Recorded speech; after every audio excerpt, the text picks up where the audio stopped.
Hello, everyone. A hearty welcome to all 119 of you, and many thanks for joining us for the Transformation Webinar 5, titled No Borders.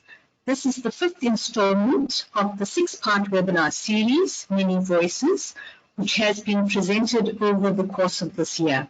I hope you've had the opportunity to enjoy these. Quick introduction. My name is Jacinta Pillay, and I am an architect and principal director at JSP Architects, which I manage with architect J. Pillay. I also serve on the National SAIA Transformation Committee. So, a little bit about SAIA. That is the South African Institute of Architects.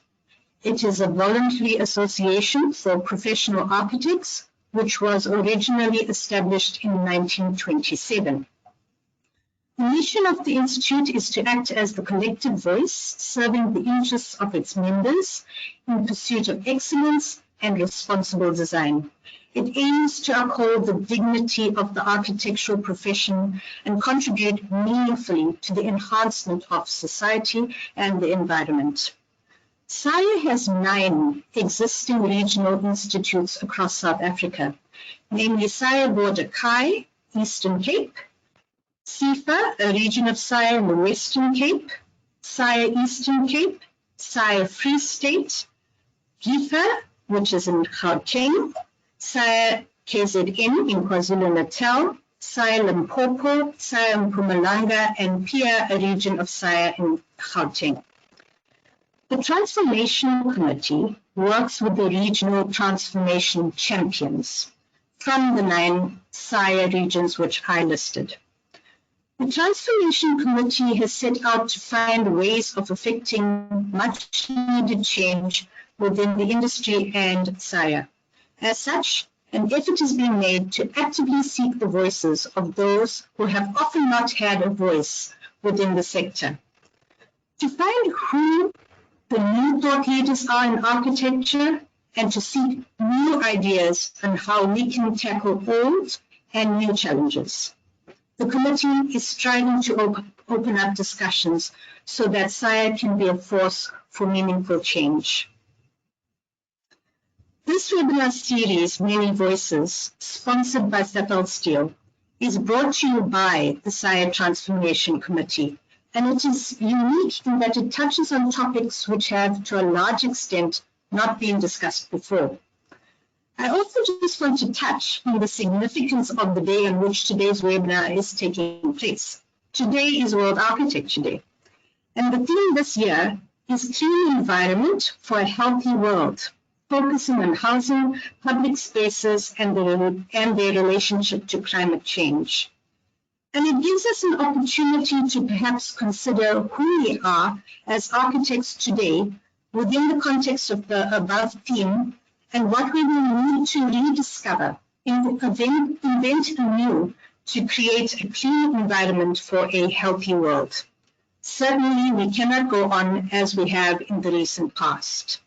Achieving a clean environment for a healthy world will require a bigger pool of humanity to be empowered to inform the global vehicle for change from a greater and more diverse and creative body of wisdom and knowledge than has been the case in the recent past. Within the context of COVID-19, lockdown restrictions, and the negatives and positives caused by this global disruption, the Me Too and Black Lives Matter movements, the Fourth Industrial Revolution, and climate change, architects are poised to re-evaluate their roles within the physical, social, cultural, and economic environment. The way we use the architectural landscape has certainly changed within the last 2 years. And so, without further ado, we move on to the next part of our webinar. Up next is a presentation by Stefan Steele, our generous sponsor, followed by the introduction to the webinar by our facilitator, Ms. Karumi Naidu.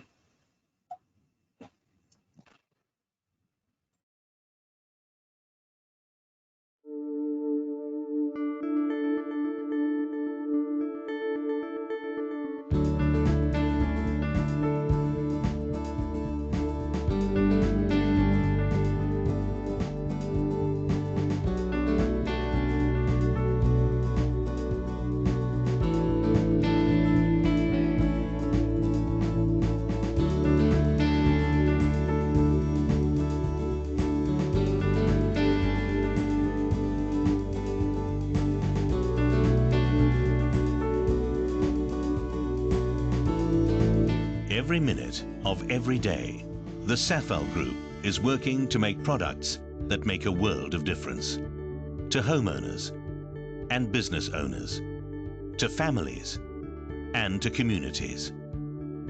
The SAFAL Group is a multinational company with operations covering Eastern, Central and Southern Africa. The group is Africa's largest producer of steel roofing and sheeting and the first producer of aluminium zinc-coated steel on the continent. With over 36 businesses and insights gathered over 50 years, the SAFAL Group has remained at the forefront in providing products that lead the industry. The group opened its first manufacturing facility in Mombasa, Kenya in 1962 and has grown steadily, now operating in 12 countries, using the world's leading aluminium zinc metal coating technology and state-of-the-art color coating processes to produce the coil used by its roofing operations. The outputs of more than 30 roof manufacturing operations make the SAFAL Group the largest producer of metal roof sheeting in Africa. A full range of associated products are also available to provide a complete solution from one trusted source. The group is founded on a bold vision: to make a world of difference. The SAFAL Group roofing operations strive to provide customers with the best metal products they can afford, suiting all applications, from residential homes to offices, commercial and industrial applications. Steel sheeting is roll-formed in factories or on-site, in various profiles and finishes, and supplied complete with accessories for a complete roofing solution. At the group's metal coating plants, steel is coated to give it a longer lifespan. The SAFAL Group was the first producer of aluminium zinc-coated steel in Africa, the world's most advanced coating alloy to deliver an extended service life to steel. Metal-coated steel is sold under the brand name Zincal. Color-coated Zincal is sold under the brand names Color Plus, Optima and Optima Plus, in an array of popular colors that are both durable and beautiful. To complement its roofing brands, specialist products have been developed by the SAFAL Group, such as the fixed-tight fastener products, steel pipes and hollow sections, and other value-added accessories for the building industry. The SAFAL Group lays great store on being a socially responsible corporate citizen. Its focus is primarily on the communities in which it operates, particularly those who are most affected by poverty and social disadvantage. The group also supports innovators who serve as role models for community upliftment. Steel is uniquely placed to help communities across Africa meet the challenges of development in a sustainable, responsible manner. And at the end of its life, steel is 100% recyclable, helping minimize the impact of the built environment on our precious planet. The SAFAL Group is committed to finding solutions today for a better tomorrow and to making a world of difference.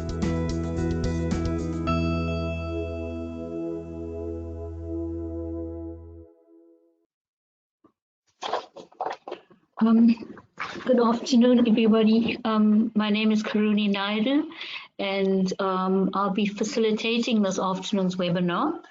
I want to just introduce the topic to you today, and we have 3 presentations which will follow. I will just start with the webinar itself and the title. No Borders looks at transforming the way that we locate ourselves within the African continent. It is about inviting and meeting our neighbors on World Architecture Day, just to locate ourselves as a South African architectural profession. We've largely had a Western legacy and bias. This is still evident in our education, training, and practice. During apartheid, we remained dislocated and isolated from colleagues within our country and within the continent. Our community was fractured by race, and we still suffer a lack of community. Little self-adjustment has occurred in post-apartheid South Africa. We do not know each other very well. We think global as architects, but we have difficulty locating ourselves within Africa.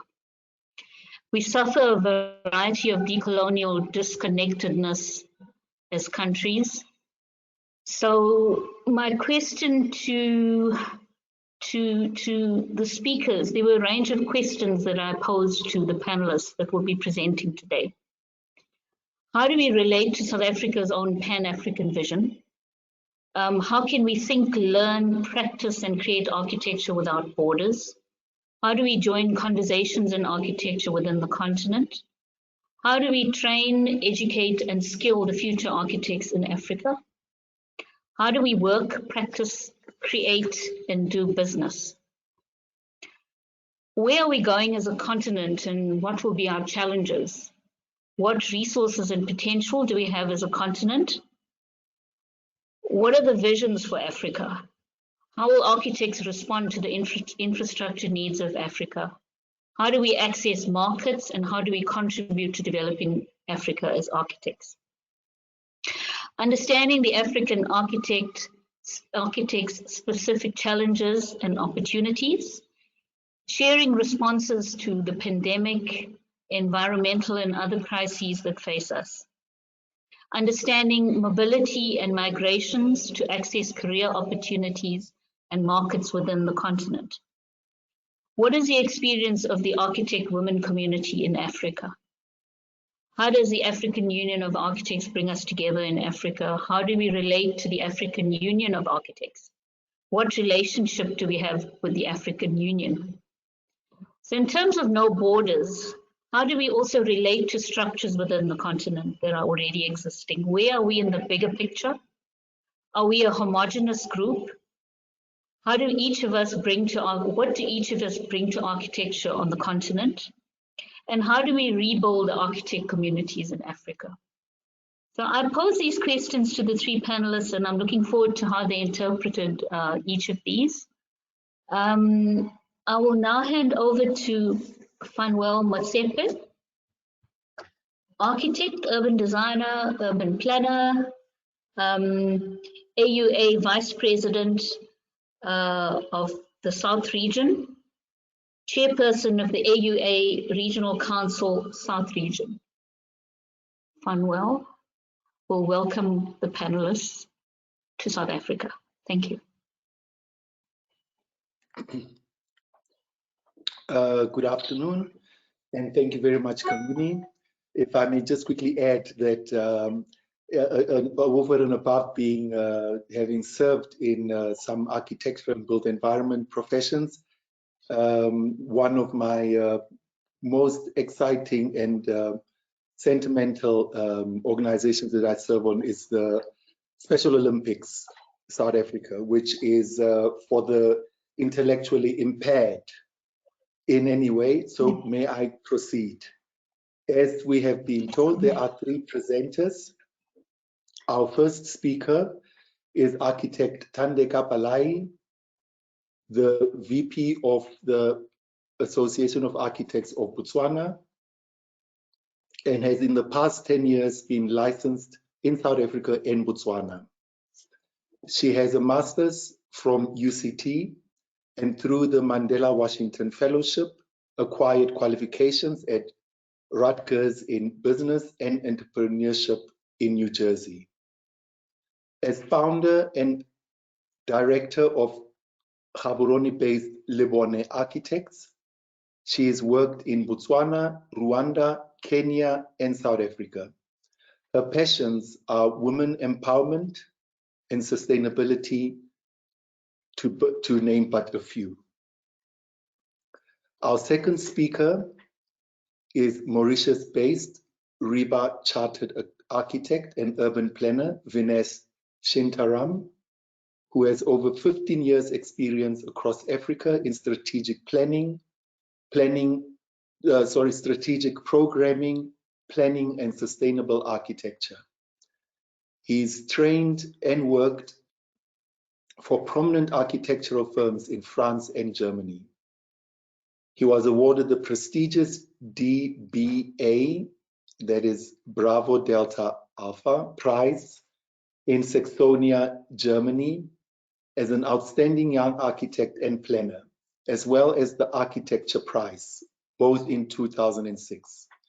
Vinesh has a range of recognitions and has been published in Mauritius and internationally. He is a principal architect at Visio, one of the leading architectural practices in Mauritius, Indian Ocean, and East Africa. Visio has 40 years of over 1,600 completed projects. Being a humble philanthropist, Vinesh contributes to catalyzing sustainable community development at grassroots levels across the African continent through Vision Network Africa.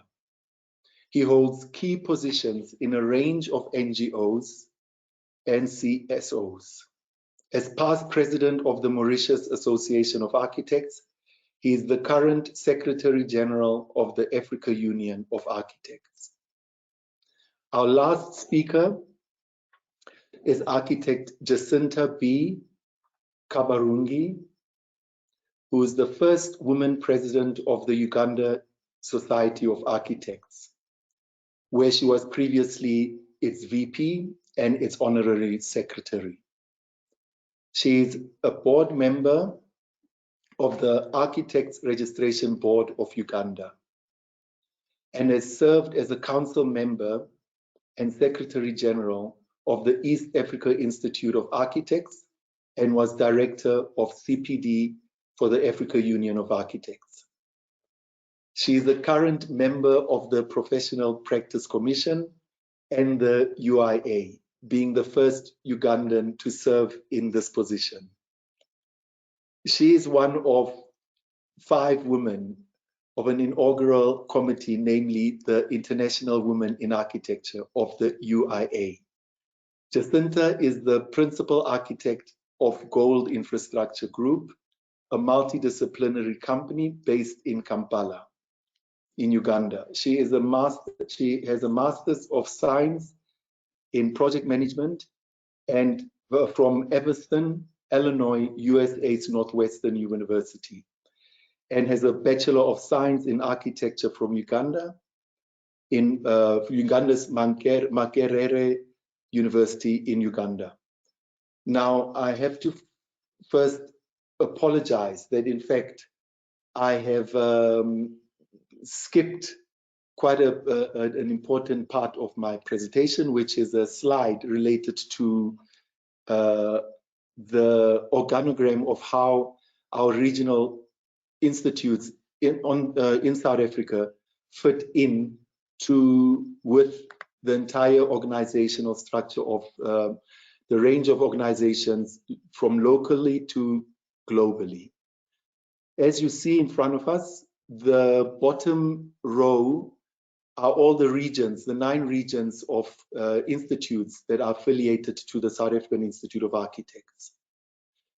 These 9 regions are in return affiliated or serve under SAIA, which is one of the 7 institutes or associations, which are all listed, as you can see, in alphabetical order, although SAIA sits in the center, as I've done also with the South region and with region 5 above.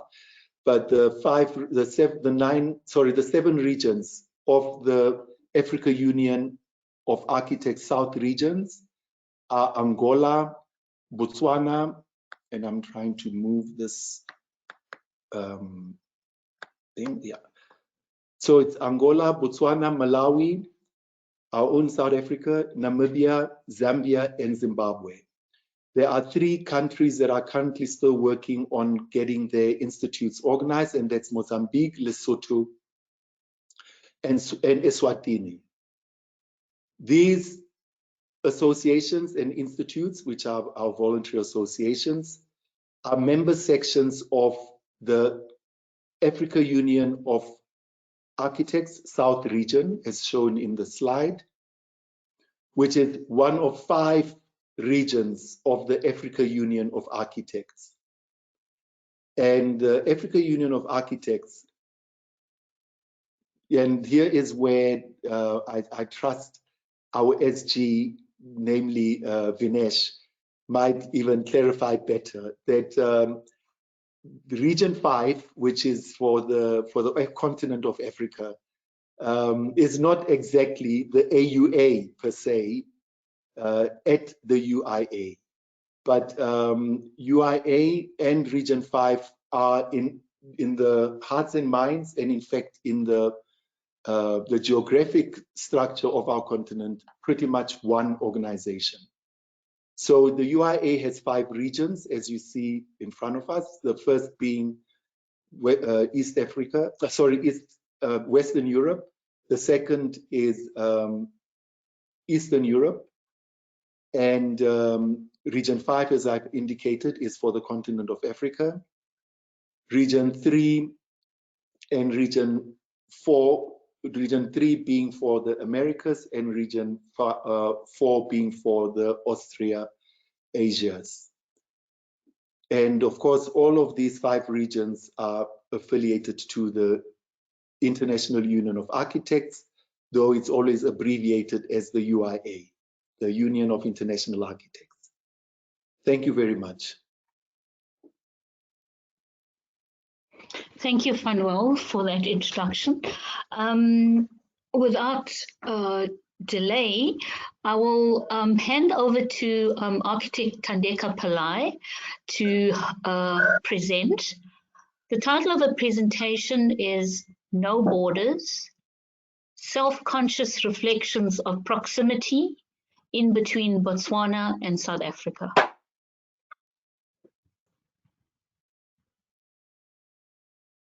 Hi, good afternoon, everyone in attendance this afternoon. Thank you for the introduction, Karina and Manuel. I will delve straight into my presentation. I'll start by introducing myself again for those who haven't had a chance to read my bio or listen to Fanuel's introduction. Briefly, my name is Tande Kapalai. I'm an architect and founder and director of Libone Architects here in Botswana, Gaborone. I also serve as the current Vice President of the Architects Association of Botswana. The title of my presentation is called No Borders, Self-Conscious Reflections of Proximity. So in my quest to find my own personal entry point into the conversation, I drew inspiration from the work of Leslie Logo, Ghanaian Scottish architect and novelist, Toni Morrison, American novelist, Ndidi Emefiele, Nigerian fine artist, and briefly Chimamanda Adichie, and also a Nigerian novelist. Simply to frame my presentation and bring forth alternative ways of seeing that resonated with me as a young Black African architect, female architect to be specific. This is the frame and start point that I wanted to share with everyone here in this room. So even my references are not bound by borders. These thoughts are by no means absolute or better. They are simply just another way of framing a different perspective. And this is how I interpreted the theme of many voices, allowing otherness to occupy the same spaces equally. Firstly, thank you for the invitation to SAIA, from SAIA, to be part of this dialogue. I met Adina Davis, one of the previous speakers in this series, who put my name forward for this dialogue. We met briefly at the Mandela Washington Fellowship in Washington in 2018. It seemed that because we were both architects and from Southern Africa, we somehow gravitated towards each other by some law of attraction. It puzzled me how in my mind that I've lived into my 30s and that this was the very first time that I had met so many different people, diverse African young people from different countries on the continent in one place, in one roof. It took us traveling to America to do this, but that's a story for another day. Nonetheless, it was both an exhilarating, challenging, but yet so delicious experience, to say the least, for me. So when addressing the question of no borders, what do we actually mean? Which borders are we referring to? We should, however, acknowledge that the physical borders that separate countries are actually imaginary lines drawn in the sand by colonialists. So that there's also mental borders of identity, of race, and of power. So no borders to me means diversity. Diversity is commonly fought for by those demanding it, seldom by those who it is demanded from.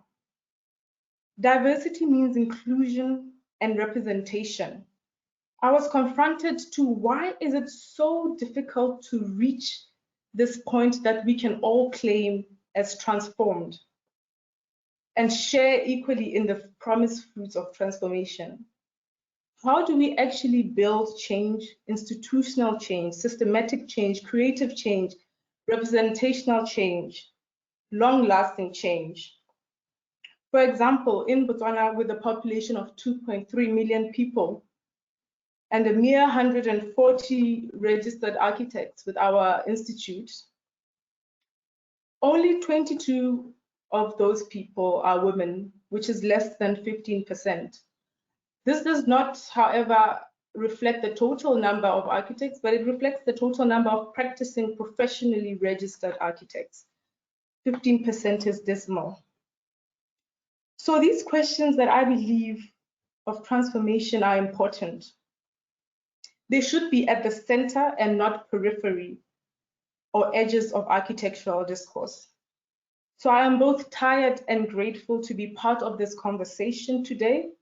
Tired that we still see diversity as something that has to be added on, something that is specially accommodated and funded, like it is not part of mainstream or the main agenda or status quo. We are still unpacking transformation because we can't seem to move on without it.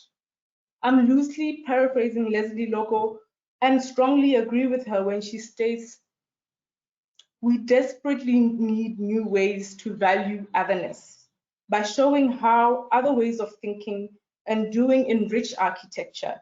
They do not weaken it. Different modes of thinking and contributing are important in guiding alternative ways of design and thinking. So my presentation is very personal in as much as it is professional.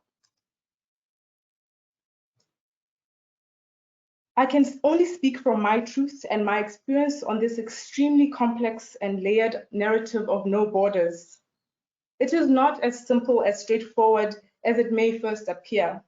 So it was very important for me to be as clear and concise as I could possibly be around the issues, to be honest and authentic in what it is I wanted to communicate and say on this platform. As the state of emergency has been lifted in Botswana from the 1st of October, amongst many things, it means that borders are now open, movement of people and of goods is no longer restricted, curfew adjusted, and so on and so forth. Because of Botswana's proximity to South Africa and it being in the center of the region, moving through the borders and living in between countries was and is a common practice or occurrence. Provided, of course, you have the privilege of having a valid passport that allows you to do so. And if you are a law-abiding citizen, you adhere respectfully to the number of days, months you are allocated to stay in the country that is not of your birth, or any other legal validation one is allowed to claim citizenship. Therefore, my cultural identity and lived experience has been straddled between the two countries of Botswana and South Africa. My father, a Motswana man born in Botswana, and my mother, a Swati Zulu woman born in South Africa. I grew up in Gaborone for my early years, and in my teenage years, attended a predominantly white boarding school in Port Elizabeth. I did a year of fashion design in Pretoria while my mother studied a PhD in irrigation engineering. I then received a government grant scholarship and went on to study architecture at the University of Cape Town. As you may be aware, education is largely free in Botswana. After graduating, I went on to work in Johannesburg for a leading architectural firm, working predominantly on grand gestured buildings, glossy buildings that have defined the skyline of Sandton. Fast forward to today, at a couple of years ago, at 30 years old, bold and naive, I established my own practice called Lebone Architects here in Botswana. In desperation to carve out my own personal path and become a thought leader in the design field and become part of the new school that is defining where Africa and African architecture and design are going. Constantly moving between two countries over an extended period of time, largely by choice. I say this as unfortunately most of my African brothers and sisters do not have that privilege to move through in and out of borders. It became both an international subconscious mission to make sure that I was accommodating enough in this foreign land that was not my own, to be very conscious about how much space I took up, to constantly shape myself such that I didn't diverge too much from the systems of classification that were already established. Because I was alike in many ways to the common identification of Blackness within the region, my features very Southern African, my accent considered palatable, neutral, polite, and acceptable, I therefore neatly fit and was able to get on in society. My name also Tande, which is Zulu Xhosa, and also speaking one of the official languages in South Africa and the official language in Botswana, meant that I was more easily acceptable as Black in Southern Africa or in South Africa. These are some of the superficial traits that I should be delighted to possess, as it somewhat exempted me from complete exclusion. This was a privilege and in an otherwise very divisive and heavily categorized context of South Africa. That is how the history of the region has been organized, the spaces, the people's lives.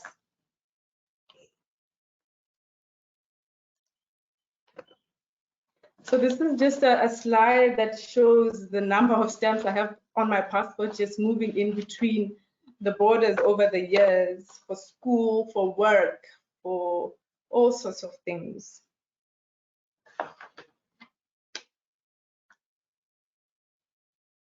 So having grown up moving in between Botswana and South Africa and having to mute my identity or be very accommodating, I wanted to share with the audience a summarized description of one of Ndidi Emefiele's paintings that I believe depict where I see myself shifting away from this quest to be apologetic, permission-seeking, and to be included. I chose this painting by Nigerian-born Ndidi to be the backdrop of my conversation, because in her work I see myself, or at least how I imagine myself and how I would love to project myself into the world. This work is familiar to me in that the spaces she draws, the people she draws, the food she paints, I can relate to. Again, this is an ideal and a quest for architecture I believe we should try to attain. It opens up alternative realities that exist but are largely excluded. I stumbled upon her work by chance and it immediately resonated with me, in a similar way that the work of Toni Morrison and Chimamanda through their writing and subject matter do, in a way Leslie does in her work as well. Here is a summarized description of Ndidi's exhibited work. I will read the excerpt. Drawing on cultural, gendered, and personal references, Ndidi Emefiele creates layered, figurative compositions that are dynamic in brushstroke and in juxtaposition of color that conjure the complexity of contemporary experience and female identity. Emerging out of Nigerian panorama, the strength of her narrative becomes even more pronounced as she encompasses collage, textiles, and traditional materials, conveying a strong sense of cultural heritage and aesthetics inspired by her homeland. Ndidi, incredibly vivid canvases embrace a vision of women as strong, vibrant, self-confident characters who exist in relation to each other in a universe where the male is only noticed by his total absence. Her assertive figures make no attempt to fulfill male expectations. The depiction of enlarged heads, which are traditionally said to control and predict one's destiny, and the use of extravagant glasses and CDs become a reoccurring element, objectifying the need for a shield against the world. So in conclusion, I leave you with the words of Leslie Loco, that as a student coming into architecture, in the beginning, I was somewhat made to feel as being an African, I was somewhat lacking something, that somehow my culture, my background, my world experience was not sophisticated enough to offer anything to architecture. After 30 years, I have come to believe the opposite of that of architecture, that architecture is not sophisticated enough to deal properly with diversity. It is not sophisticated enough to deal with Africa. I share these sentiments. So the real success of these kinds of dialogue and conversations is if we can introduce or provoke new thought, alternative thought, through the active listening and hearing of as many different voices other than your own or that you are familiar with. So if we can ultimately come up with tools and ways that are intentional and deliberate to dismantle old ideals, tools that will serve to transform and make architecture more equitable, inclusive, and just. If we acknowledge that privilege by its very nature does not want to give up anything or make room for diversity from the outside, we can move from constantly speaking to doing the real work of transformation, which I believe, as previously said by Karuni, needs to shift from why and to how. Thank you. Thank you for your listening ears. That is the end of my presentation. Thank you, Tandeka. Those visual images were wonderful, really lovely to look at. I will now hand over to the next speaker, Vinesh Chintaram. The title of his presentation is The Mutation of the Architectural Practice in Africa, Bridging the Gap at Regional and Continental Level Without Borders. Thank you, Vinesh. Can't hear you. Yes, hi everyone. I trust that you're having a great time. So I will run through my presentation as the SG of the Africa Union of Architects, and to talk about indeed what do we really mean by borders and how the profession is actually transforming Africa in a way, and how the profession itself is evolving at regional and continental level. It's good to know a bit more about the Africa Union of Architects. Actually, it was founded 40 years ago. Indeed, this year we celebrated our 40 years. And at that time, there were delegates from 23 countries, 27 countries, etc. So, we have been growing into a continental organization stronger over the years. And today we have like 43 member sections across the continent. And the AUA actually focuses on a series of objectives, and whereby as a continental body, we try to offer a platform to, first of all, to foster friendly intellectual, artistic, cultural, educational, and scientific ties among the national institutes of architects. And we go also beyond these objectives, which are listed here on the screen. I won't be reading all of them. In a nutshell, the AUA offers the opportunity to really bridge all the member sections across the continent, and obviously all the architects across the continent, to come together and to address the challenges of the continent. So over the years, the continent has been active through the member sections, and we have had presidents of the organizations, starting with the founding president from Uganda, Henry Santugo, Nigeria, Senegal, Tunisia, Cameroon, Egypt, Nigeria, Tanzania. And we also had other significant people contributing to the growth and to the empowerment of all the member sections. And those people are listed there from Nigeria, Mauritius, and Kenya.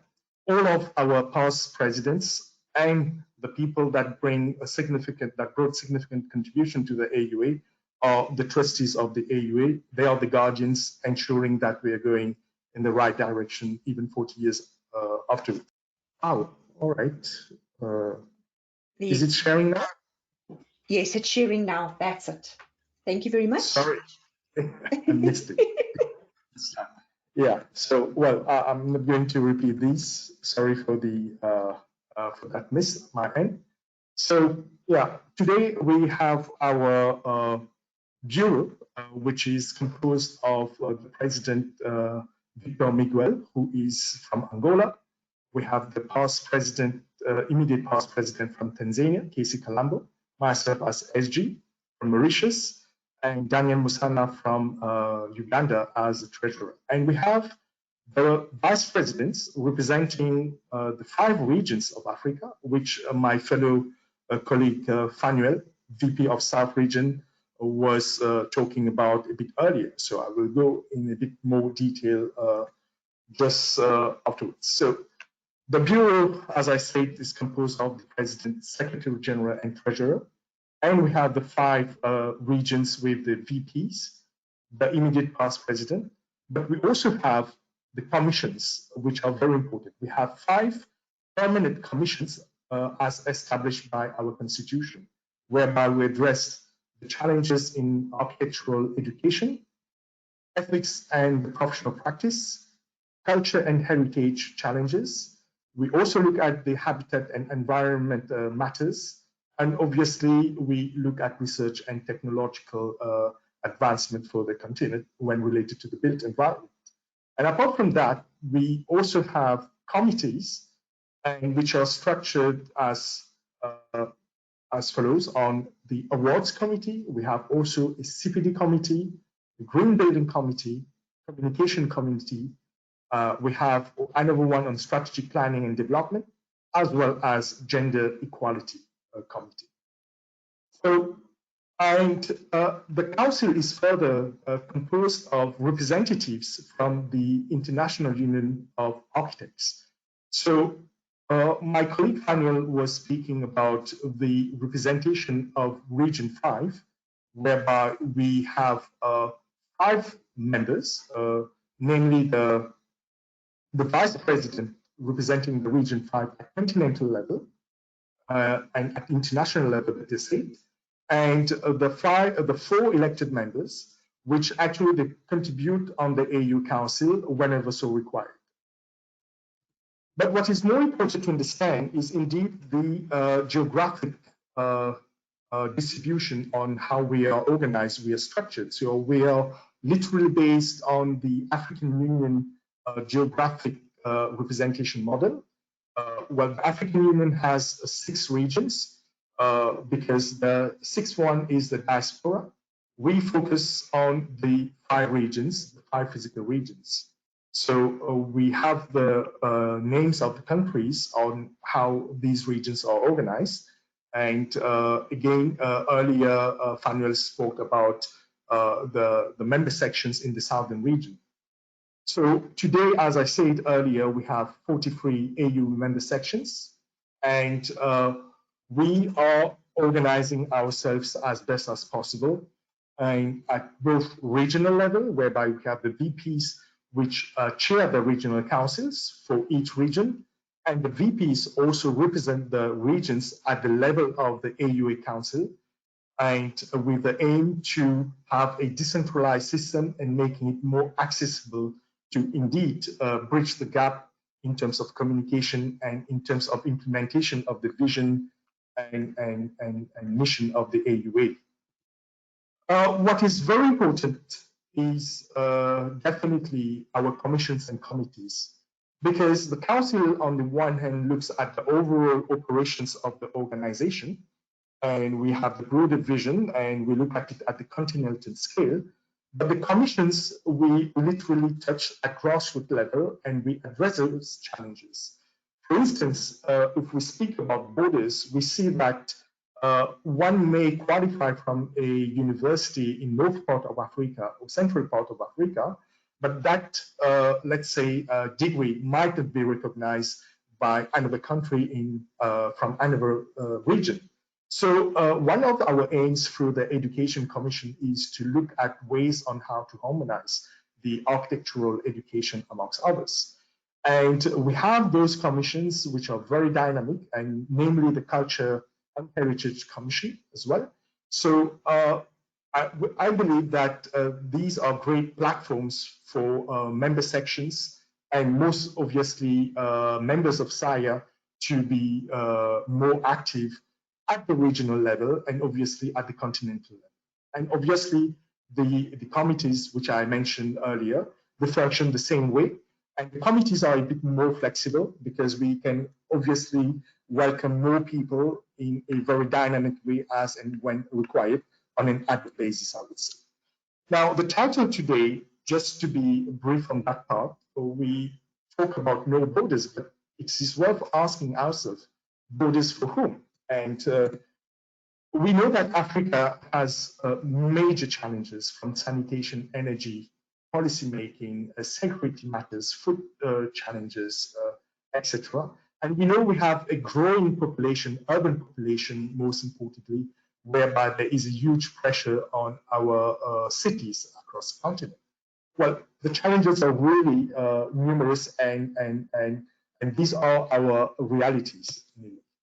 But borders again, and I'm very thankful to Tande, who spoke about indeed the borders of virtual in a way, but it is worth understanding also through these old maps as early as 1500, and whereby there was literally no borders as such, and culture was indeed one of the biggest bridge.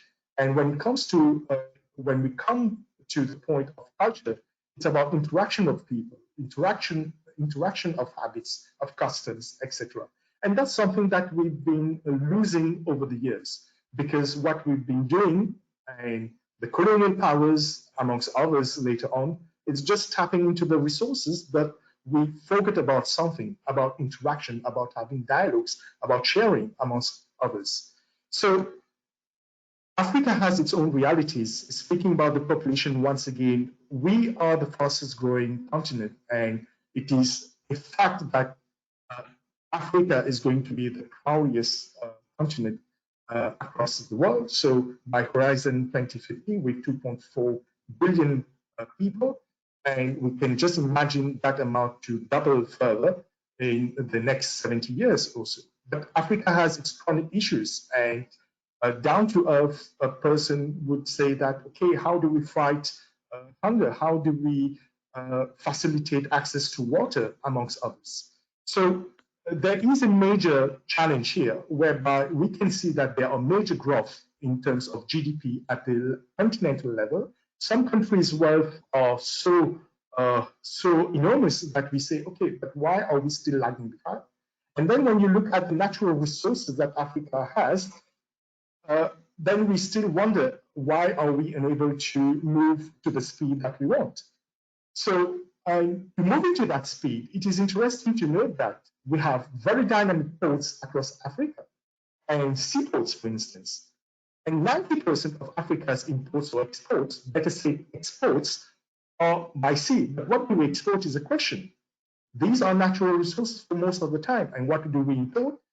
Are things that actually the African continent itself can produce and can consume. And when you look at the second map, whereby you see the connectivity in terms of rail network, and when you see that you have a series of international organizations or firms from elsewhere beyond Africa coming and investing in those development, it is interesting just to question ourselves. So where are our resources going and why? Don't we need those resources to build and develop our own continent? And one thing which is very important when we speak about connectivity or borderless Africa, it's also the road network that is under implementation by the African Union, where you have major highways connecting Africa, north, south, east, west, etc. So we are speaking about above 50,000 kilometers of road network that are under construction, under implementation. Africa, apart from those physical connectivities whereby our resources are being drained away from the continent, is one thing, but it's also about the digital Africa. And I can say that the digital interconnectivity is being accelerated because on the one hand of COVID in a way, and in any case, it is really a growth sector for the continent and which is making Africa borderless. So I won't say that the continent is having the highest number of cell phone users, smartphone users, and we are pioneer in many fields related to digital money, for instance. So connectivity, be it physical or digital, it's something that we need to address. And what we know is Africa is digitalizing slowly but surely. And how do we address those challenges today from the built environment, from mobility, conflict zones, again, droughts we've seen in the southern part of Africa or southeastern part of Africa with the cyclones that has been striking on our neighbors severely. And all those questions are being addressed at the level of the African Union of Architects through the commissions and the committees. And that's what makes it interesting. And more so, what I believe is very important for us as architects to understand is that the growing population across the continent needs housing. And if we look over the 3 decades to come, we need to build more than 50,000 housing units ready and delivered every day to respond to the growing need. Above 20 educational facilities from universities, schools, amongst others. And health facilities also, there is a major demand, especially in the context today of COVID or post-COVID for some countries. So there is definitely a big need. And the reality is today, the continent has, as per information available today, some 70,000 practicing architects. We believe there are more, but they are not recorded properly. And it is estimated that there are some 10,000 students in architecture. So the built environment matters everyone, every single African, and we as architects, we are instrumental in that process. So how do we address those challenges if we stay each in our respective country or through our respective, I would say, organizations, national institutes? If we don't interact with our neighbors, okay, how do we go borderless if we do not engage the dialogues? And it is very important to understand that really the AUA offers that platform, and starting at the regional level, because what the AUA is doing as a member of the Third Permanent Assembly of the African Union, of ECOSOC, which is the Economic, Social and Cultural Council.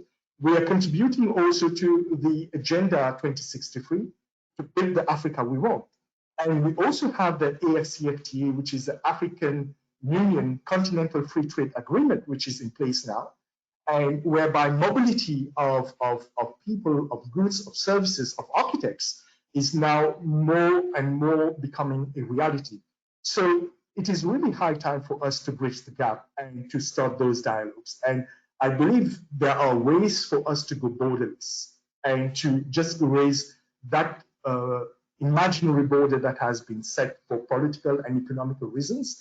We can build it on a different approach from a different angle, and I believe that architects are really important for that. To conclude, I must say that we are a family across the continent. We have the opportunity to meet for our Congress and General Assembly, which is organized every 3 years. We had to organize our 13th assembly this year, but due to the impacts of COVID, we couldn't do it. And it's planned for next year. So more information will be circulated very soon about the next Congress and the format also about how it will be held. It is really a platform to discover who are we as a family. And until we meet, until we dialogue, we won't know how the potential the continent has and how we as architects, we can really drivers of change. So on these words, let me just thank you. Merci, obrigado, and shukran to every one of you. Thank you. Dinesh, could I pose a question to you about regulation? We were just talking about the question that I asked Tande around the regulation of architects and protection of the public. While regulation is necessary for protecting the public, can regulation also facilitate progressive, enabling, and sustainable architecture to benefit society? And if so, how do we do that? Well, if we speak about regulations related to the practice of architecture is one thing. And if we are speaking about regulations when it comes to the built environment, it's a second thing. Okay? So I'm not sure if the question is related to the practice or the built environment. Both.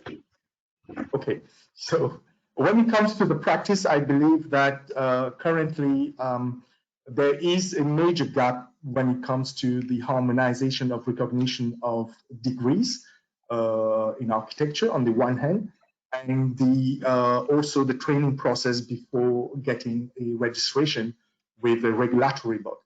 Okay, so that's one of the major challenges. I believe most Anglophone countries across the continent, they have a similar system, and for the French Francophone countries, they have a different approach. So there is here something to realign in terms of recognition of degrees, for instance, that can enable the mobility and also allowing the registration. So with the CFTA that I mentioned at the level of the African Union, there is an aim indeed to facilitate that approach on the one hand. Now, when it comes to the built environment, we have here a big challenge because it's really different from one country to the other. And it's definitely a big issue because in some countries, you don't even have a specific law that governs the construction sector, for instance, setting the standards, setting the norms. South Africa is pretty much advanced, I would say, on the continent when it comes to norms and regulations, but it's not necessarily the case elsewhere.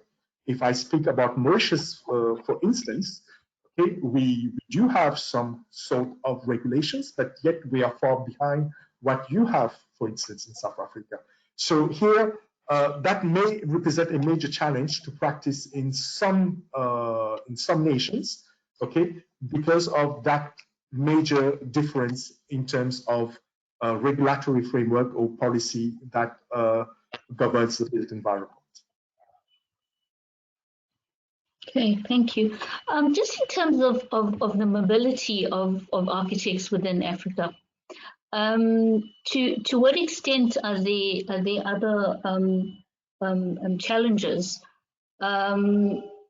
Mobility around accessing architectural education, accessing work opportunities, accessing employment, and just being able to move around. There is a lot of movement. There is a lot of mobility of academics, of practitioners working in different countries. What are the challenges around that, and how does one, how do you actually deal with it? Does the AUA look at those aspects at all? Well, that's not the objective of the AUA, because the AUA is just a facilitator, or at times may advise, I would say, member sections. Okay, we do operate as per a set frame of, as defined by our constitution. We cannot go beyond that. So when it comes to mobility, for instance, there is one thing that we do encourage is to have joint venture partnerships between, let's say, if an architect, a South African architect, for instance, is moving to a host nation, because there is a South African investor going in that host nation, it is important to collaborate with the local architects, for instance, okay, because that's where there is a sharing. But what happens most of the time, speaking generally, there is very few interaction, and at times there are designs which are already made, and you just start seeing projects being implemented, how the permits have been obtained. These are major challenges, and that's what causes a kind of, I would say, not necessarily conflict, it's not the right word, but a kind of being like, okay, not so welcoming in a given way, because the market is still, though the market offers a big opportunity, the market is still very selective. So it's taking time to open. So that interaction is very important, and I believe that from a mobility point of view, it is absolutely feasible, because we do have a lot of architects from various parts of the continent working in other countries. And just to conclude on one point, for instance, the East African region, you do have the East African Association of Architects, or Community of Architects, whereby the mobility, there is a mutual recognition from the member institutes or the regulatory body. So you just have you can simply go in a host nation in that region and practice. It is also the same way when it comes to West Africa, for instance, okay? But it's not the case in other parts of the continent. So that's what's happening. The dynamics are there. There is that transformation, that mutation, but it's taking the time required. Okay, thank you. Tandeka, can you hear? Yes, I can hear very clearly now.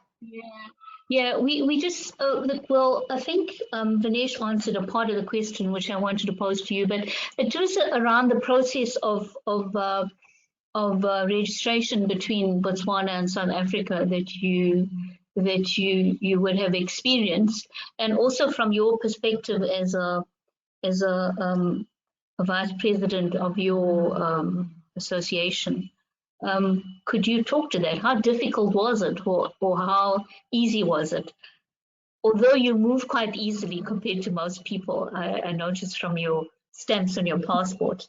I think not everybody is as mobile or voluntarily mobile as you are. Yes, I know I have done the border route quite a bit on land and in the air.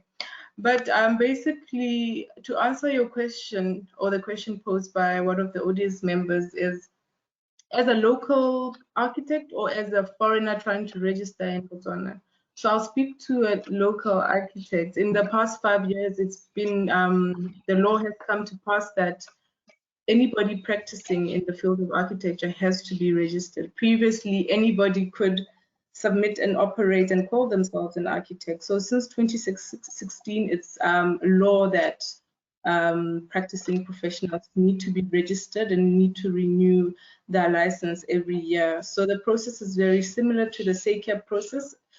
Because I'm familiar with the SAIA process as a registered professional with SAIA, the similarities are very they're very similar processes in registering as a local architect.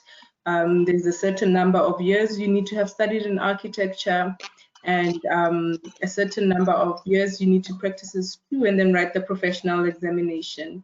As an outside architect coming in from a different country, let's say Rwanda, Namibia, and you wanted to work in Botswana, maybe on a project basis where you're just working on a specific project, you need to register for a temporary license to operate within the country.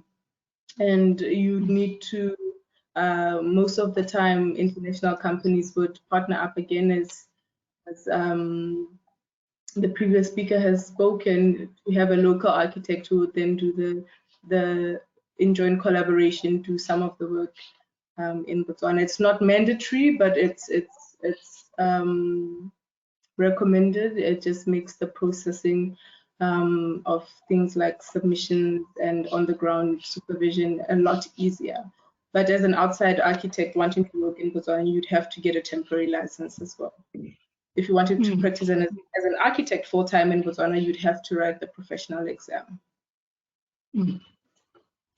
Tande, yes, it does. Yeah, just in terms of your experience on the Mandela Washington Fellowship and meeting and interacting with young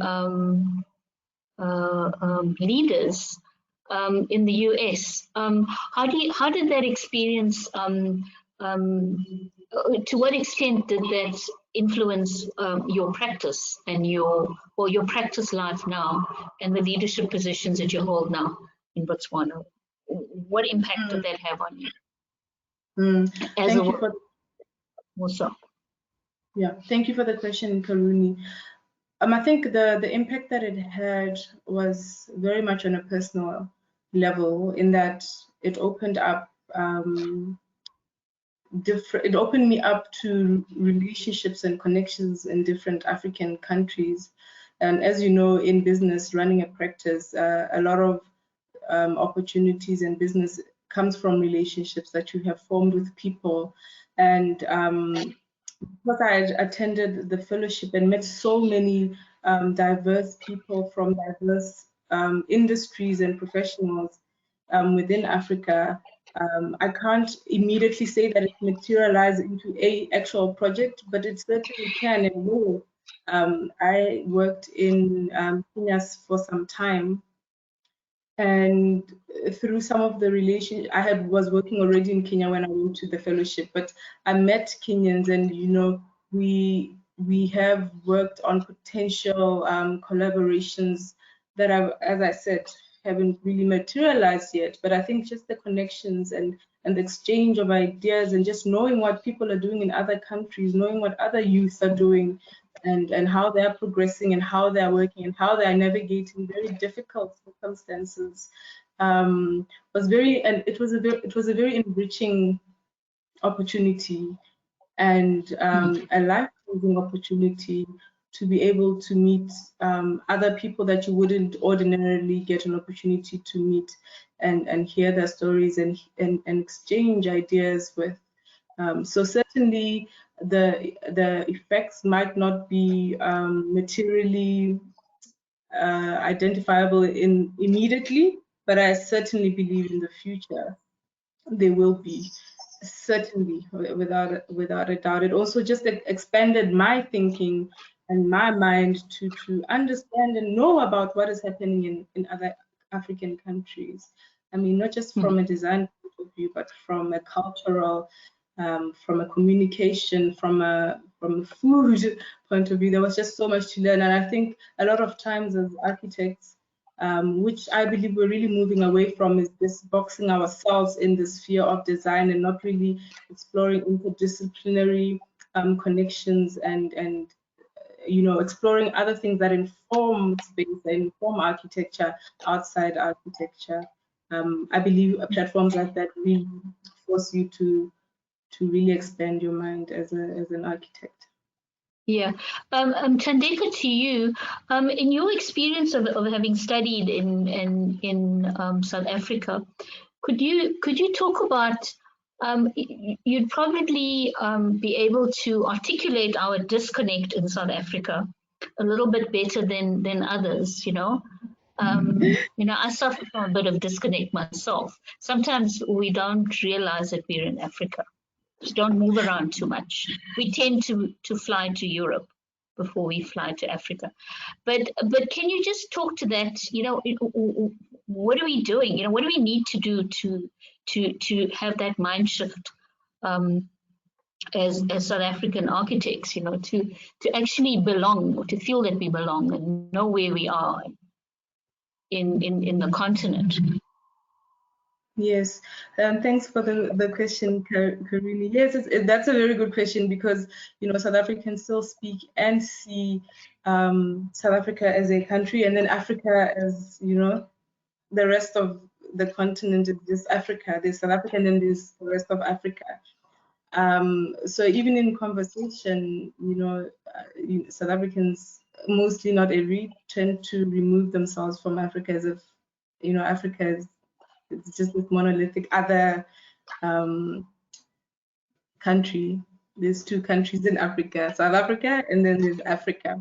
So I really think that having studied and lived and worked in South Africa and other African countries, it's very important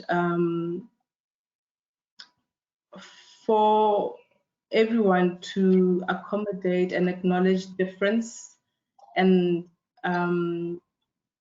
just know that yes, we are all in Africa, but each country is extremely different, but there's also similarities and cultural context there, and all of that is very, very there's nuances, very delicate differences and similarities between the countries. But I strongly believe that I read a lot. I read a lot of Nigerian fiction, and that's how I've learned a lot about the West. Even before I traveled there, I've really opened up myself to the continent personally, from a personal level.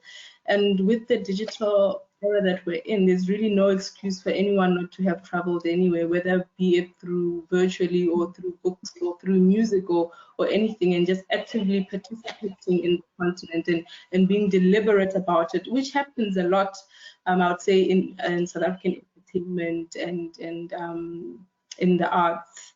But I feel in architecture, there's still that otherness of the rest of the continent.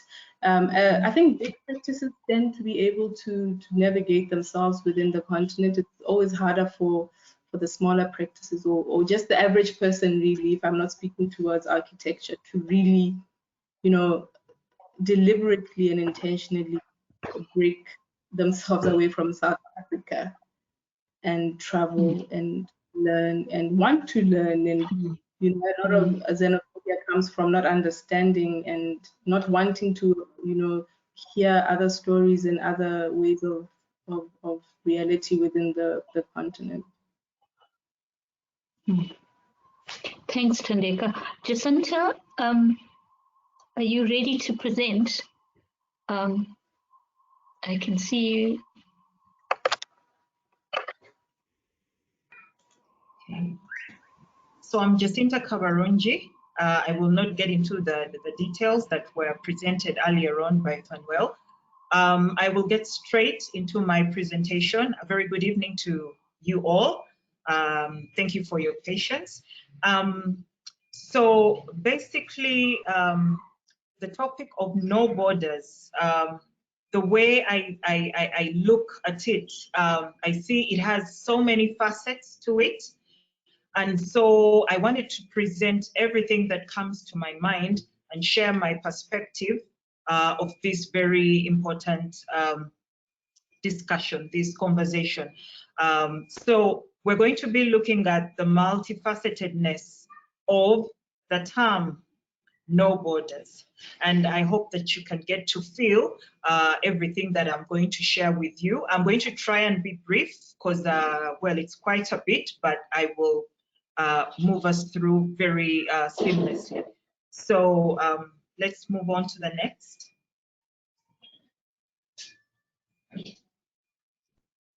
The next slide, the next. Okay, well, okay, just back the back one. Basically, the first aspect, when anyone thinks no borders, without a doubt, you're looking at the physical boundaries. And so you will approach the subject of no borders in that context. We know that of course, every country is defined by boundaries. So the first place, just, you know, offhead that you think of is the physical, they're not even, but ideally they were created as physical boundaries. So physical boundaries, what we have is the look at practice beyond the countries in which we come from. So that introduces the subject of international practice. And so we can move on to the next slide. So when you look at international practice, basically as long as you are not practicing from the country that you are that you belong to, that you were born in, your home country, that is basically international practice, which brings me to the subject of practice in a foreign nation. And basically what we have, once we are practicing in a foreign nation, then we have aspects to do with collaboration with local architects. We have things to do with the project architect, or in some countries called architect of record, and the aspects of skills transfer. Why I felt the need to make mention of these is because they are key aspects when it comes to practice in a foreign nation. For starters, when you go to a foreign nation to practice, you cannot just work in isolation. It's important that you collaborate with a local architect. You don't live there, you were not born there. Probably you have not, most probably, actually this is in the context of someone who has not lived in that country. And so collaborating with a local architect has its benefits, because then you get to understand so much more about that country, the rules, the regulations, and at the end of the day, the kind of project that you have is actually, it addresses all the different requirements that that project would need. Then maybe looking at the aspect of project architect or architect of record, that is a bit, why I felt the need to point it out is that we do have challenges when it comes to this, because many times you will find that a foreign architect maybe will not actually, will design a way without any kind of collaboration, and then they only bring the designs for certification with a local architect, just certification, which really is very, it's problematic. It's not the way to go. And it really raises so many problems. People have been held liable for projects that they did not design because of issues like this. Now, the aspect of skills transfer also is very critical, because through collaboration, actually it's very good to build on the skills. If I look at Africa as we are, or specifically Uganda, let me use Uganda, my country, as an example. There is a lot. There's so many types of projects that require specific skill. There are projects of various complexities and scale. And so there are those times when we do need the expertise of architects who are specially trained in that, in whichever area we need that expertise in.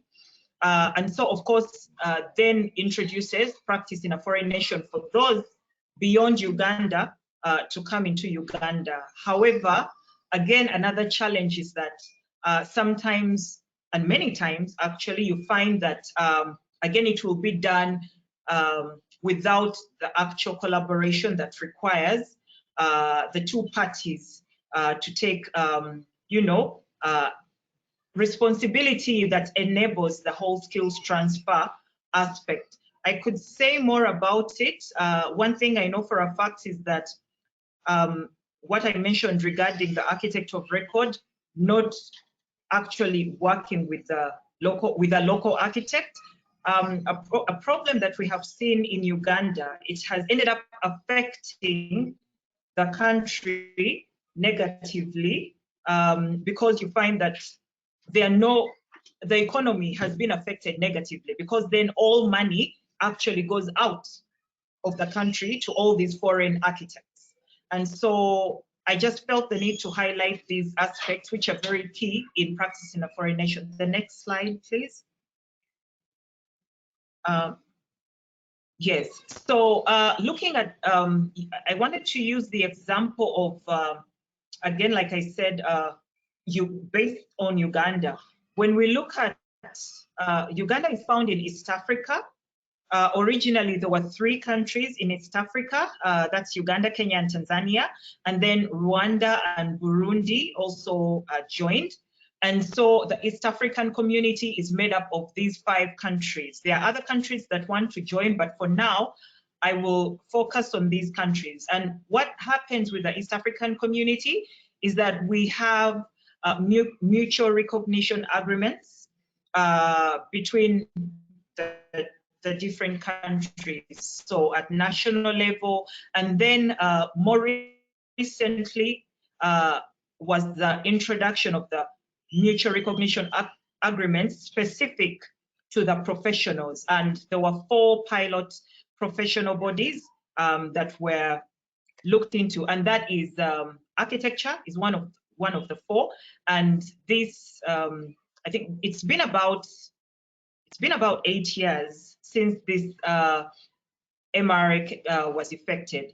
And of course, it facilitates free movement of architects within the region. So if Jacinta is a Ugandan architect, I move into Kenya, basically I should be able to practice freely without any limitations. Likewise, one coming from Kenya into Uganda or Tanzania, ideally that's what it should be. However, it's not yet 100%. There is always constant updates to see how really this is working. We have actually had challenges because, again, there is the whole aspect of, not wanting to expand the market to foreign architects because of maybe, you feel like there's not enough work, and there are such issues we've had. But I can speak for Uganda. Uganda, we've been very open. We always welcome others. But like I've said, it's a work in progress. Tanzania very recently told us that they are going to sign it. Tanzania had never signed it, though the rest had. And so we're hoping to see this happening a lot more, opening up the borders within the community. And I think it really helps a lot if Africa generally, we can do something like that. I think so for non-East African community members, it's the same usual thing. If you go in, you have to get the necessary registrations and certifications as you would if you are going to any other country. Here in East Africa, we recognize the universities, the licenses, and all that. Though whatever is missing, you actually have to adopt to what is in that country. But we are working on harmonizing everything within the community to facilitate it further. Next, please. Okay, I will just go ahead and say, no, there's a slide regarding the UIA. Yes, thank you. So the UIA, we have the UIA Accord on recommended international standards of professionalism in architectural practice. it has a policy on practice in a host nation.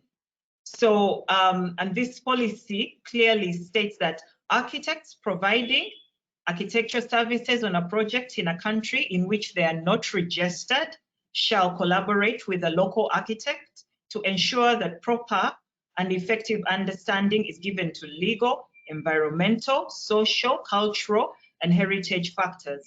The conditions of the association should be determined by the parties alone in accordance with UIA ethical standards and local statutes and laws. So this goes to show really what the UIA stands for. Of course, there are things that have to be respected. If you visit the UIA website, there's a document of the UIA Accord and the policy on the practice in a host nation in more detail. But some of the things I've talked about are actually what UIA stands for, where it's about collaborating and basically working well together and agreeing to how much each is bringing to the table, how much each is going to do. It's not just about, certification and then, you run off. So that had to be pointed out. The next slide, please. Well, the next slide, the next part that I looked at no borders is in regard to architecture design styles. Now, architecture design styles vary even within the African context. What you find in North Africa is different from what you find in South Africa, from East, from West. My focus is mainly on the architecture style within sub-Saharan Africa, which is pretty much the same. Like there's a lot of similarity. And so one thing I could say is that, of course, what we have right now in Africa currently has a Western bias, a completely Western bias. I think we go to the next slide for me to elaborate further. It has a Western bias. I just have a few pictures there which show a few cities, just 3 cities within Africa. There's Kampala, Uganda at the top. In the middle is Nairobi, Kenya, and then at the bottom is Accra, Ghana. So we see that the cities indeed are really, all taking up the form as we see in the Western world. So we move on to the next slide. There is an element that is actually not, there is no reflection, actually, let me reword that. There's no reflection of our African heritage. I will say, I feel strongly about African architecture. And when I talk about African architecture, I'm not talking about post-colonial architecture. I'm talking about pre-colonial. So what you see on the screen is an example of this architecture, pre-colonial. And it's Kasubi tombs in Uganda. It's a UNESCO World Heritage Site. They're actually tombs where the kings would be buried in the biggest tribe that we have in Uganda. Now, I showed this as an example because it typically shows the typical sub-Saharan kind of style, the grass thatch, the timber, the logs, the working of all these reeds and everything. There's also earth involved in there. Maybe I should say that this site, it was burnt down. There was a fire, it was burnt down. And so it's undergoing reconstruction. Currently, it's about to be finished. So the difference between this and what we saw on the slide before, of course, it's such a contrast. It's really, really a contrast. We can move to the next slide. When we look at the concept of no borders, one thing is for sure. the Western style of architecture has crossed over. It is borderless. You will find it in Asia, you'll find it in Africa, you'll find it in America, like everywhere. And so, you know, there is that bias, but of course it has been brought about because of the past. Colonialism, you can't deny the influence of colonialism on the architecture that we have currently in Africa. But then now, when we look at African architecture, has it, you know, is there a possibility that it can cross beyond Africa? Can it go beyond? Can we even see it really happening a lot more within our own countries? So on the aspect of crossing over beyond, say, Africa, of course, there are factors that come into play. There are issues of the varying climatic conditions that probably would pose a question like, will this really withstand the kind of conditions we have now? And then there's also the aspect of population growth, which requires high density developments. So of course, you find that many times, especially in the cities, you're forced to build upwards vertically rather than horizontally, as African architecture styles would require. Then also there's the aspect of materials research and innovation in building technologies that we need to look into to advance the African vernacular architecture styles. So I really feel strongly that it is possible that African architecture can go beyond, but it requires us to do so much more to really advance it. And the key aspect is to do with research and innovation. Research and innovation on our local materials and local technologies. Who knows, had we put so much emphasis on that maybe 200 years ago or 100 years ago, even just 50, possibly we would be seeing a whole different story. We would be having a different story today. Next slide, please. So we have, there is an artist in Ethiopia called Elias Sime. I've always loved his work. I had the opportunity to visit the Zoma Contemporary Museum a few years ago, and I was really blown away. Actually, the Ethiopian Society of Architects awarded him. They honored him. I've forgotten the exact category, but he was recognized by the architects. He himself is not an architect, but because he puts a lot of time in the innovation and researching about materials, that is the Zoma Contemporary Museum of Art. The building itself is, is a piece, a masterpiece to look at, and everything that he did about it. I will not get into the detail because of time, but everything about it, it's researched, all the material. It's a height space. But it's really, really beautiful. There is so much he did, even getting into the strength and all that, so much more than what we normally see. The next slide, please. I picked out the architect Francis Kere. I just felt the need to highlight what he's doing because he tries also to promote the African style. It's not exactly the style, but promoting the local materials and how he uses them. It is not a contrast to where we come from in terms of our architecture, as we have with the skyscrapers, and all the curtain walling all around us. Next slide. So the next slide, just really showing the current trends of African architecture, where we see elements of this, but it's normally in like resorts hidden away somewhere, There is, on the, I think it's the next slide, where I just some images. There's the Safari Park Hotel in Nairobi. You can see elements, you know, very typical of the African style of buildings.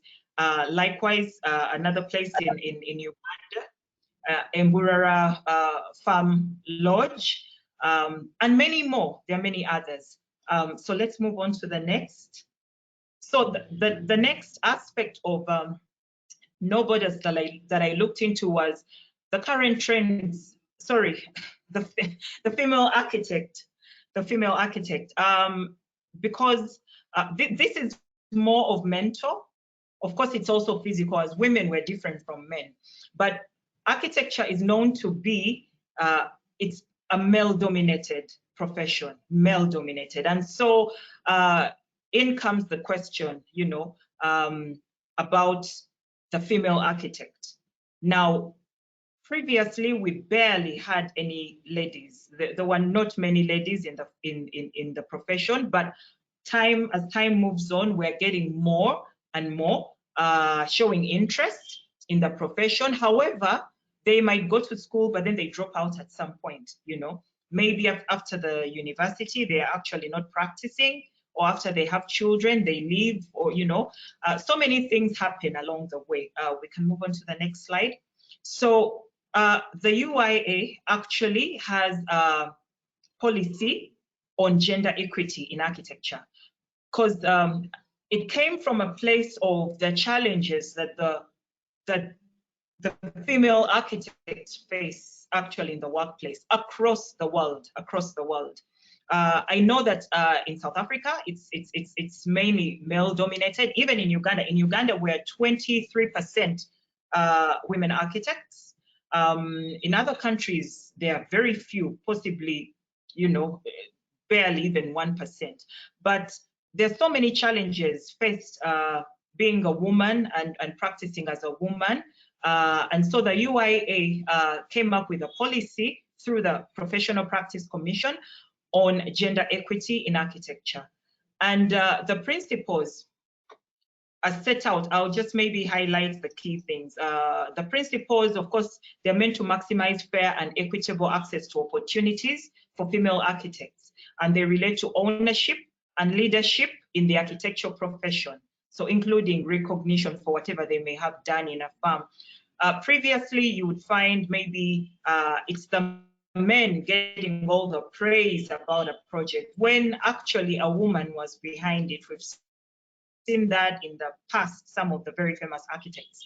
And so you find that the women also need to be recognized, whatever role they played. So ownership in the practices, and then also participation as employees, issues like equal pay, equal responsibility, flexible working conditions, and retention of women in the profession. Because, like I said, some of them when they give birth and then, you know, they leave because the conditions are not really good. So there have to be deliberate efforts to retain the women in the profession. And then also representation and governance within the institute, national chapters, in juries, every available opportunities, there should be women represented. So also the other principles, institute programs, services, and events, including membership options, professional development, awards and prizes, conferences and events, products and services, and then operational activities within the institute, including employment and recruitment practices, pay equity, leadership, management, and succession. So these are the principles that the UIA policy on gender equity actually focuses on. Next slide, please. So from there, we actually, right now at the UIA, some of you might be aware, some might not be aware, but there was a committee in the introduction by Fanuel. He did mention that I was one of the 5 members of the inaugural Committee of International Women in Architecture.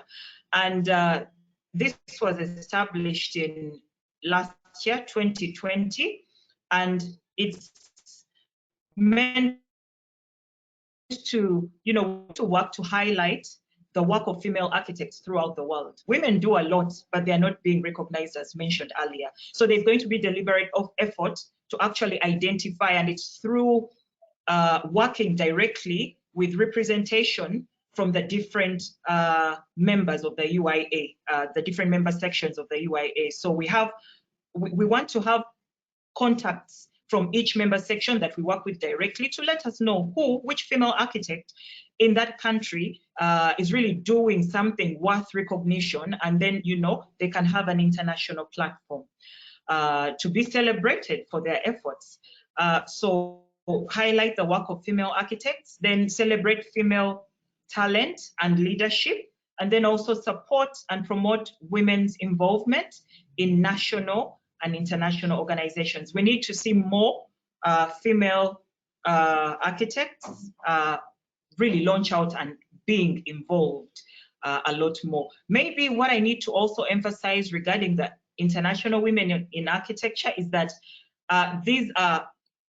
they should be women who are have given their all in volunteer work.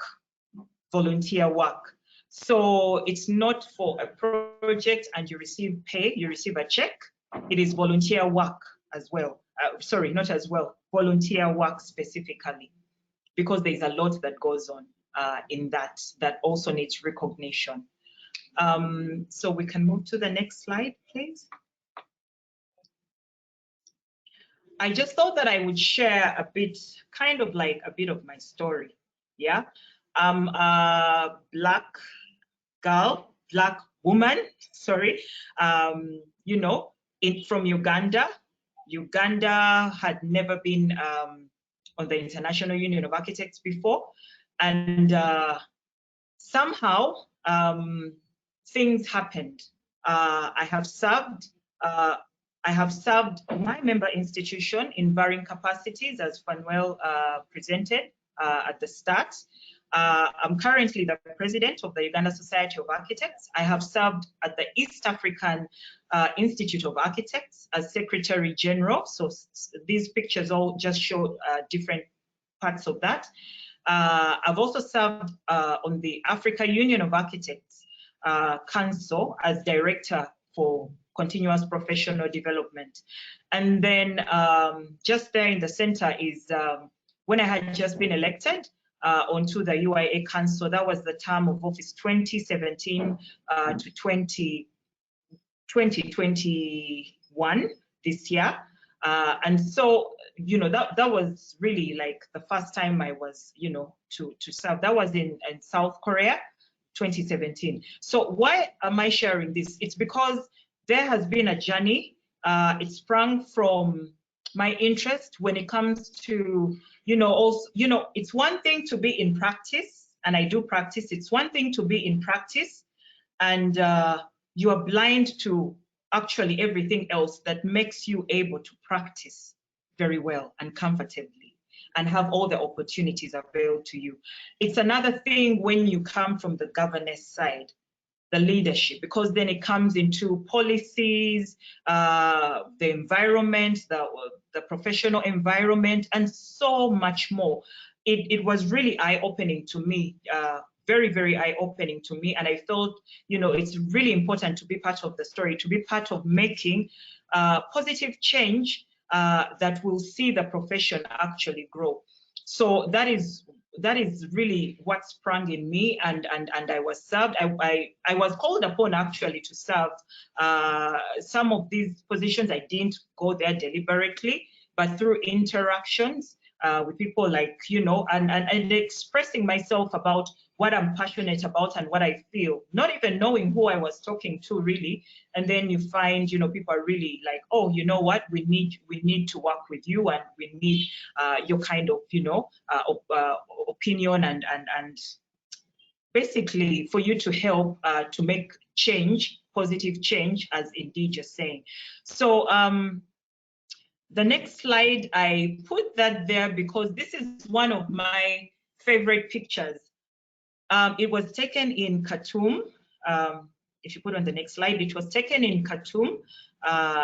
It was 2017, we were there for a meeting, and these young Sudanese architects, they found me having breakfast, and they got me there like, oh, we have to take a picture. We really have to take a picture with you. Like, they told, what they were telling me, they were so inspired. They were asking me questions. How did you do this? How did you get here? You look so young compared to everyone else. And they were very, very, very, honestly, they were very inspired. And it was such a joy, such a pleasure to actually be able to, to interact with them and hear from them. And so I talked to them, I encouraged them, I shared with them what I could share with them. But this picture really means so much to me. I have seen it also in some other countries. I think in India, also there was a time we took pictures. I didn't have the time to get it to put it in, but there are all these young people, or even students, or who really, really, really just get so inspired. And so that is why I say things to do with gender, it's about, we need to break out. We need to be very deliberate as women. I don't believe in how can I call it, like just being given something because you're a woman. I believe in actually being on the same page as the men. Yes, you will excel as maybe the first woman or this or the other. Like in my country, I'm the first woman president. It came when people were saying, Uganda is not ready for a woman president. There were some people who were saying, that Uganda is not ready for a woman president, including some women as well. I was told that because they're so used to having a man as a leader, a man in charge. So it's a bit like out of the norm for people to see a woman, but that is a boundary that we really have to be very deliberate in breaking through, because women have very, very, very good leadership skills, I have to say. I know for a fact, and we're very intuitive. We really have a way right down to design. We have a very interesting perspective to design. I know some clients who actually prefer working with a woman than with a man. So there's a lot that the woman has to offer. And so for the last slide, really, it was just like a summary about, this aspect of no borders. We looked at practice in a foreign nation, respecting what the UIA stands for, working, collaborating with architects, and, have good agreements between the two of you. You don't, respect, just have mutual respect for each other. And I wish to say that within Africa, we need to work more together, beyond our country. Before we think about working with, say, a British architect, or how about I work with a South African architect? How about I work with a Kenyan architect? I will say right now, there's a collaboration that we're working on with an architect in West Africa, and someone would think, oh, why didn't you go where? But, I feel like, let me work with somebody from Africa on this project, because we do also have the skill and we can work very well together by collaborating. So we need to break those boundaries. We need to break those borders. We need to learn to work well together. And then we also need to be intentional when it comes to the local architecture styles, local materials, technologies. Let's not forget them. Let's not put them at the back. Let us deliberately get into intense research. It is not going to be a one-year thing. It has to always be ongoing. And then we can, who knows, in the years to come, we'll have something mind-blowing, and it's speaking architecture, something more than the pyramids of Egypt, and Sudan, something that's really beyond wow. So I think that is my presentation pretty much. And I really believe in these key aspects helping us see that change that we want to see. And maybe on that note, I will wish everyone a happy World Architecture Day. Happy World Architecture Day. Already it was introduced to everyone. The theme being clean environment for a healthy world. And it's addressing housing, public spaces, and global environmental issues in the wake of COVID-19. So thank you so much. That is the end of my presentation. Over to you, Corina. Karuni will take over here. Thank you, Jacinta. Thank you. Thank you, Jacinta. That was a lovely presentation, and you are indeed a role model to us in Africa. And yeah, we look forward to collaborating with other women on the continent as well. Yeah. So I just have a thought and a question from you. What value did you bring to the UIA when you joined the UIA as a Black woman from Africa? Now, how do you see that? What value do you believe you brought to the UIA?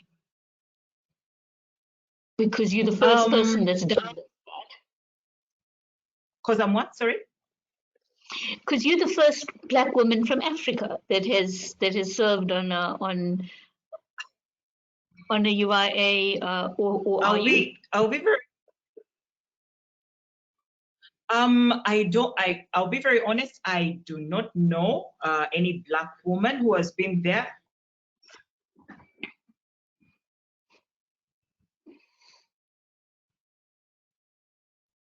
We can't Maybe hear you they have. clearly. I cannot say for sure, but I know that the first that I know of, and that some of my former colleagues know.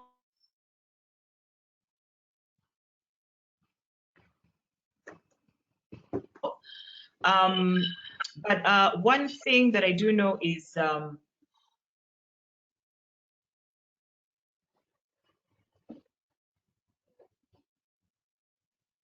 first of all, right now, we're actually two. There's another.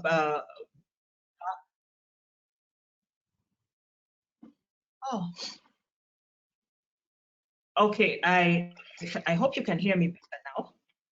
Yeah, we're battling with your connectivity. I don't know why, but we're hearing, yes. So of course, we look at things kind of differently. There is that aspect to want to protect your own. Somebody who believes in protecting to practice. I hope you can hear. Yes. Okay. Well, I'll just continue. So it's all about. It's all about protecting the interests of the architects, because I have seen them based on the responsibilities I've had in my country.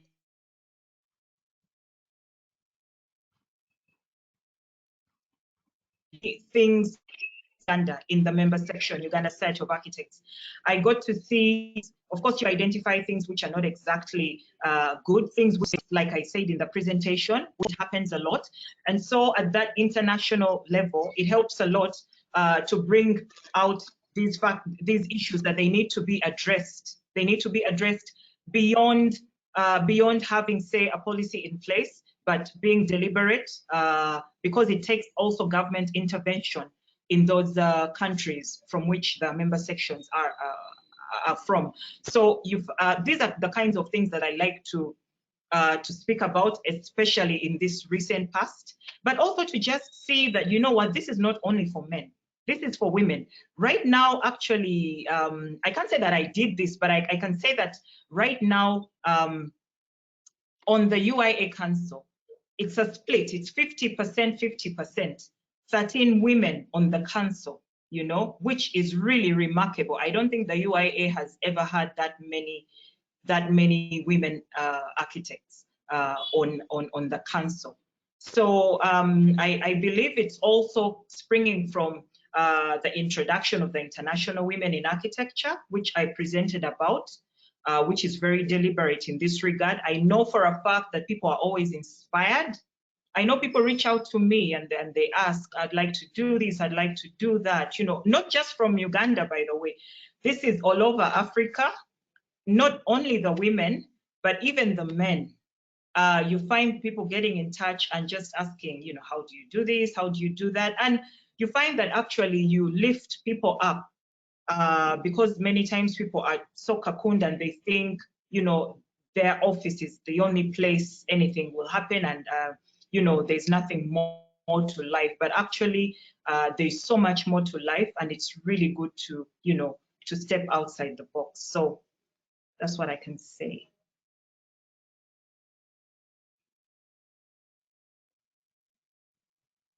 Thank you, Jacinta. I just have a question to Vinesh. Oh, I see Vinesh is here, but his camera is not here. Around, and if he isn't, okay. Vinesh, just around the representativity in the African Union of Architects, and how do we get involved in these committees that you outlined earlier in your presentation as members of our organizations? Are they voluntary committees? Do we, you know, how do we access it? And how often and to what extent does the AUA have opportunities to meet and share on various levels, you know, so that we can become more involved in what's going on the continent? Hi again. I'm actually driving. I'm not sure if you can hear me properly. Can you confirm? Yes, can you hear me? Yes, right. We can. So indeed, let's take it for instance, the members of SAIA can contribute at the regional level, on the regional council, where you also have the committees and commissions at the regional level. So here it depends on the member section to send their representatives, their delegates. And normally we have one representative from each member section when it comes to the commissions, for instance. Okay, if we take the commission on heritage, at regional levels, there shall be like one representative from SAIA addressing the challenges of heritage. Okay, and then at regional level, they need to nominate someone that will be representing the region at the continental level. That's how it works. Okay. So, and when it comes to the committees, like I was saying a bit earlier, it's a bit less restrictive than the commissions because it's much more on an ad hoc basis. And here we can have more members involved. And that's the way it works. I hope you could hear me. Yes, I did. Thank you. I've been. We need to close up. So I think we've gone well over time. I'm just going to ask each of you to just give me a 2-minute closure statement. And if there's anything you'd like to say or any message you'd like to give to the attendees, I'll start with Tandeka. Thank you, Karunya, and thank you to the audience and the listeners. I think we share consensus that the way to really move forward for a transformation in Africa is through collaboration and deliberate, intentional moves towards acceptance and also understanding and working together as architects within the field of architecture, but also making room for difference and making room for women and making room for the youth as well within the profession. I think if we can find ways together to advance the profession in that direction of diversity and inclusiveness, we will definitely achieve the ideals that we speak about and we dream about. So thank you, and thank you for the platform. Thank you for the opportunity to engage with the other architects from other areas of Africa and in South Africa. Thank you so much, and God bless. Thank you, Tandeka. Vinesh, would you like to share some parting comments from your car? Yeah. So maybe three quick points. First, I would say in terms of expertise, we do have the expertise in Africa for a various number of items, I would say. And the mobility of architects should be encouraged, and especially the sharing of experience and expertise. And that's what Jacinta was speaking about. So, and to enable that, we need to communicate more, we need to showcase more, and we need to have the right platform for it.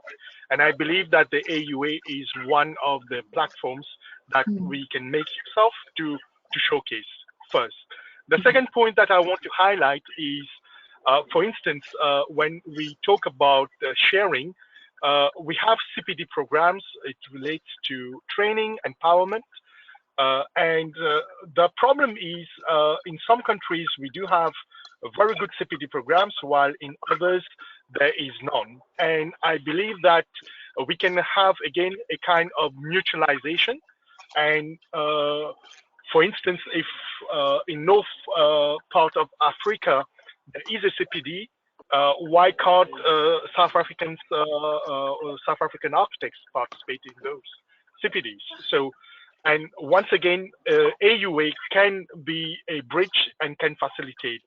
And last but not least, I would say that when it comes to the contribution at the level of the AUA, and Jacinta was speaking about, indeed, we need to volunteer. It takes a lot of time, it takes a lot of energy, and at times we may feel frustrated because we don't see the positive change come, but we do need volunteers. And this is an appeal that I make, that from SAIA members to connect with VP South, Fanuel, and see how best there can be a more dynamic contribution at regional level.